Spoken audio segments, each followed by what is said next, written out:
तो hello dear students and friends, आज के इस वीडियो में बात करने वाले हैं UK PSC Uttarakhand RO ARO recruitment 2023 के बारे में। तो इस वीडियो में बताएंगे आपको आरओएन एआरओ रिक्रूटमेंट के रिगार्डिंग एज लिमिट कितने होना चाहिए, सिलेक्शन प्रोसेस कैसे रहने वाला है, एजुकेशन क्वालिफिकेशन क्या रहेगा, सैलरी आपको कितनी मिलेगी, काम क्या करना होगा, सभी तमाम जानकारी यहाँ पे हम देने का प्रयास करेंगे जो कि आपको यहाँ पे थंबनेल पे दर्शाए गए हैं। तो वीडियो पे बने रहिए और कंप्लीट वीडियो को वॉच करिए। और यदि इस वीडियो को आप देख लेते हैं तो डेफिनेटली तौर पे आपको कोई एक्स्ट्रा वीडियोस देखने की जरूरत नहीं है, क्योंकि सारी इन्फॉर्मेशन आपको एक ही वीडियोज में प्रोवाइड करवा देंगे। तो चलिए बढ़ते हैं वीडियोज की और जानते हैं इसके बारे में कंप्लीट इन्फॉर्मेशन को। यदि वीडियोज में आपको अच्छा लगे, कोई भी इन्फॉर्मेशन आपको अच्छे से मिले, तो प्लीज वीडियो को जरूर लाइक कीजिएगा, चैनल को भी जरूर सब्सक्राइब कीजिएगा। तो आइए बढ़ते हैं वीडियोज में और जानते हैं इसके बारे में कंप्लीट इन्फॉर्मेशन को। सबसे पहले कवर करेंगे कि आपका जो एग्जामिनेशन का जो फॉर्म होगा वो कब से भरना स्टार्ट किया जाएगा। तो आपका जो फॉर्म भराएगा वो 8/9/2023 से 29/9/2023 तक फॉर्म भरा जाएगा। करेक्शन डेट आपको 5 से 14 अक्टूबर के बीच का समय दिया जाएगा। उसके बीच अगर आपको कोई भी त्रुटि हो जाती है फॉर्म भरते दौरान तो आप उसे सही कर सकते हैं। Examination date, admit card exam से पहले आ जाएंगे। उसके लिए आप टेलीग्राम से जुड़ सकते हैं, जो कि लिंक आपका डिस्क्रिप्शन बॉक्स में दिया गया है। वहाँ पे डिस्क्रिप्शन बॉक्स में आपको डिफेंस ट्यूटर जॉब अपडेट या फिर डिफेंस ट्यूटर ऑफिशियल के नाम से चैनल है, उससे जुड़ जाइए ताकि आपको जब भी एडमिट कार्ड आए, एग्जामिनेशन डेट आए, तब आपको वहाँ पे इन्फॉर्मेशन मिलते रहे। ठीक है, आगे बढ़ते हैं एप्लीकेशन फ़ी के बारे में। तो एप्लीकेशन फ़ी जो है वो जनरल ओबीसी ईडब्ल्यूएस के लिए 222.30 रुपया का फ़ी देना है आपको। एसटीएससी के लिए 102.30 यानी 102 रुपया, और पीएच कैंडिडेट के लिए 22 रुपये का फ़ी देना है। उनको कोई फ़ी नहीं है, ये पोर्टल का चार्ज है, बस उनको पोर्टल का चार्ज देना है। फ़ी को आप credit card, debit card, net banking के माध्यम से दे सकते हैं।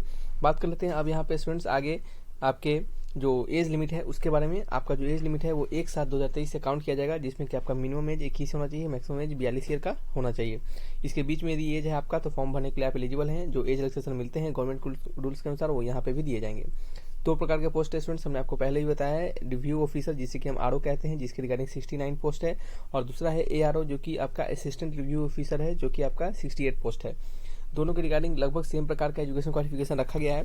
बात करते हैं यहाँ पे एजुकेशन क्वालिफिकेशन के बारे में। तो आपका जो आरओ है यानी रिव्यू ऑफिसर है, उनके रिगार्डिंग जो आपका एजुकेशन क्वालिफिकेशन है वो सिंपली बैचलर डिग्री मांगा गया है किसी भी यूनिवर्सिटी से, किसी भी आपका स्ट्रीम में।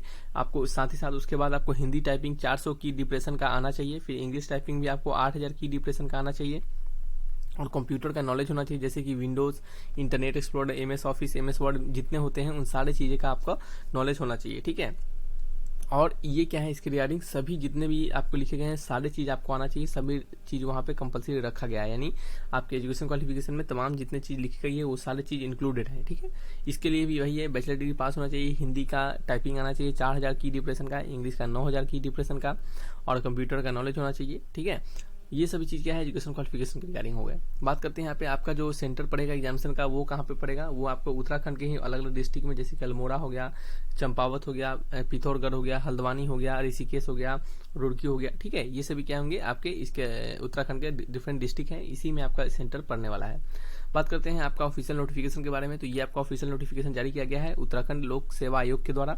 इस नोटिफिकेशन से हम आपको सिलेक्शन प्रोसेस को समझाएंगे। आपको बता दें कि यहाँ पे जो आपके सिलेक्शन प्रोसेस है वो 3 फेज में आपके सिलेक्शन प्रोसेस होंगे। पहला होगा प्रारंभिक परीक्षा, दूसरा मुख्य परीक्षा, और तीसरा जो होंगे परीक्षा वो आपके स्किल टेस्ट होंगे। ठीक है, तो पहले प्रारंभिक परीक्षा में आपके क्या होंगे, सिंपली प्रश्न पत्र जो होंगे वो समान अध्ययन एवं समान बुद्धि परीक्षण यानी रीजनिंग से रिलेटेड प्रश्न होंगे, जो कि वस्तुनिष्ठ प्रकृति यानी ऑब्जेक्टिव टाइप होंगे। 150 क्वेश्चन होगा, 150 अंक के 2 घंटे समय दिया जाएगा।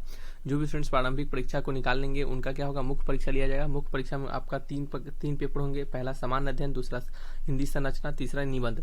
सब जो पहला सामान्य अध्ययन होगा वो वस्तुनिष्ठ यानी ऑब्जेक्टिव टाइप होगा, 200 क्वेश्चन होगा, 200 मार्क्स के 3 घंटे का समय दिया जाएगा।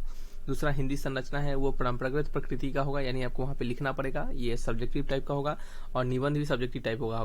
5 और 3 दोनों में क्वेश्चन आएंगे, 100 मार्क्स के, 3 घंटे का यहाँ पे भी समय दिया जाएगा। नेक्स्ट बात करते हैं जिनका मुख्य परीक्षा निकल जाएगा उन्हें प्रयोगात्मक परीक्षा जिसे कि हम स्किल टेस्ट के नाम से भी जानते हैं उसके लिए उनको बुलाया जाएगा, जिसमें कि आपका पहला कंप्यूटर पर आधारित ज्ञान परीक्षा होगा। और यह अहंकारी प्रकृति का मतलब, इसका मतलब होता है कि आपका ये जो होगा वो क्वालिफाइंग नेचर का होगा। ठीक है, यानी कंप्यूटर जो आधारभूत ज्ञान परीक्षा है वो उसके 100 अंक के होंगे 1 घंटे का, और यहाँ पे आपको कह सकते हैं कि ये सिंपली आपका क्वालिफाइंग नेचर होगा। इसमें आपको कम से कम 40 अंक लाना अनिवार्य रहेगा, ठीक है। दूसरा जो है आपका प्रयोगात्मक परीक्षा में ही आपका टंकन परीक्षा होगा। टंकन परीक्षा में आपकी ये भी क्वालिफाइंग नेचर का होगा, जो कि 10 मिनट के लिए लिया जाएगा और हिंदी इंग्लिश टाइपिंग यहाँ पे भी आपको किए जाएंगे, ठीक है। आगे बढ़ते हैं, यहाँ पे बात करते हैं कि जो भी आपके जितने भी ऑब्जेक्टिव प्रकार के क्वेश्चन होंगे वस्तुनिष्ठ प्रकार के, जैसे कि आपका पहला फेज में और मुख्य परीक्षा के समान अध्ययन के जो फेज है उसमें भी वस्तुनिष्ठ प्रकार के होंगे यानी ऑब्जेक्टिव टाइप होंगे, तो वहाँ पे आपको नेगेटिव मार्किंग भी रखा जाएगा, ठीक है।